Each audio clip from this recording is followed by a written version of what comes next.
नमस्कार। चलिए आज महाराष्ट्र के उस पावन शहर की यात्रा करते हैं जिसका नाम है शिरडी, साईं बाबा का घर। अगर शिरडी जाने की सोच रहे हैं तो ये पूरी जानकारी आपकी यात्रा को बहुत आसान बना देगी। चाहे कोई पहली बार जा रहा हो या फिर से, यहाँ वो सभी टिप्स मिलेंगी जिनकी एक आरामदायक और यादगार दर्शन के लिए जरूरत होती है।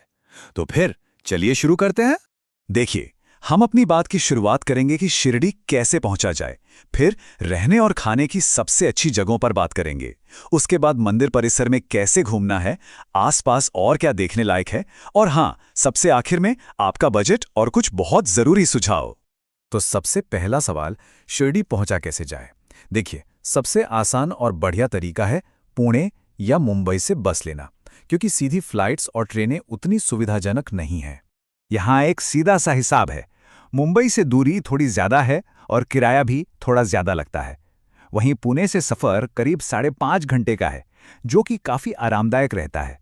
ठीक है, शिरडी पहुंच तो गए, अब रहने और खाने का क्या? तो अच्छी खबर यह है कि यहाँ हर बजट के हिसाब से ढेरों ऑप्शंस हैं, मुफ्त से लेकर बहुत ही किफायती तक।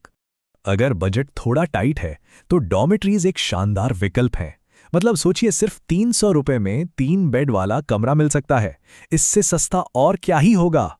और अगर थोड़ा आराम से रहना चाहते हैं तो प्राइवेट एसी कमरे भी हैं जो लगभग 900 रुपए में मिल जाते हैं।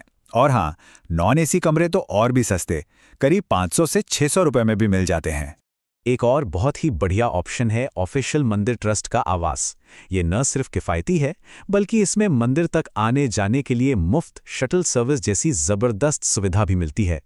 शिरडी का एक सबसे खास अनुभव है साईं प्रसादालय में मिलने वाला मुफ्त भोजन। हाँ, हो सकता है कि लाइन में 30 से 60 मिनट इंतजार करना पड़े, लेकिन ये दूसरे भक्तों के साथ जुड़ने और उस माहौल को महसूस करने का एक बेहतरीन मौका है। चलिए अब बात करते हैं इस यात्रा के सबसे अहम हिस्से की, मुख्य मंदिर परिसर में दर्शन की। मंदिर के अंदर जाने से पहले ये जानना बहुत जरूरी है कि कुछ चीजें ले जाने की मनाही है, लेकिन फिक्र की कोई बात नहीं। बस स्टैंड के पास ही मुफ्त में सामान रखने की जगह है, जहां सब कुछ सुरक्षित रहता है।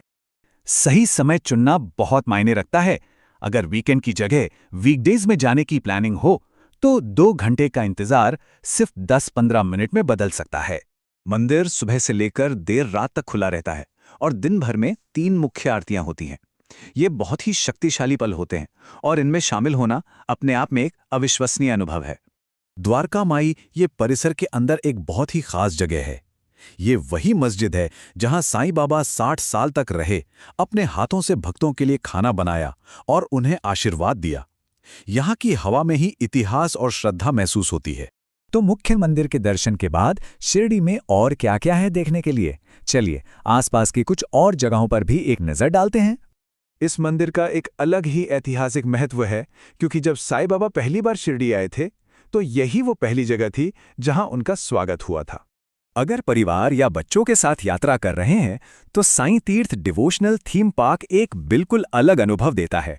यहाँ रोबोटिक शो के जरिए साईं बाबा के जीवन को दिखाया गया है और इसे पूरा घूमने में करीब 3 घंटे लगते हैं।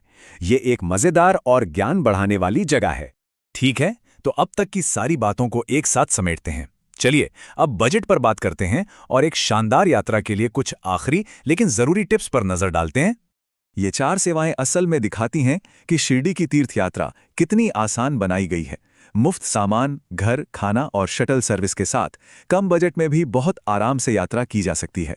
तो इन सब का कुल खर्चा कितना बैठेगा? जैसा कि हम देख सकते हैं, शिरडी की एक दिन की यात्रा वाकई बहुत किफायती हो सकती है। आने जाने के खर्च को अगर छोड़ दें तो वहां का सारा खर्च प्रति व्यक्ति 1000 रुपए से भी कम में हो सकता है। तो चलिए जल्दी से मुख्य बातें दोहरा लेते हैं। भीड़ से बचने के लिए वीकडेज में जाना सबसे अच्छा है। मुफ्त सुविधाओं का पूरा फायदा उठाना है। और हाँ, द्वारका माई से पवित्र उधी लेना बिल्कुल नहीं भूलना है। और अंत में एक सवाल, अगर किसी तीर्थ यात्रा में भोजन और आश्रय जैसी बुनियादी जरूरतों का ध्यान रखा जाता है तो ये उस यात्रा की असल भावना के बारे में क्या बताता है? सोचने वाली बात है।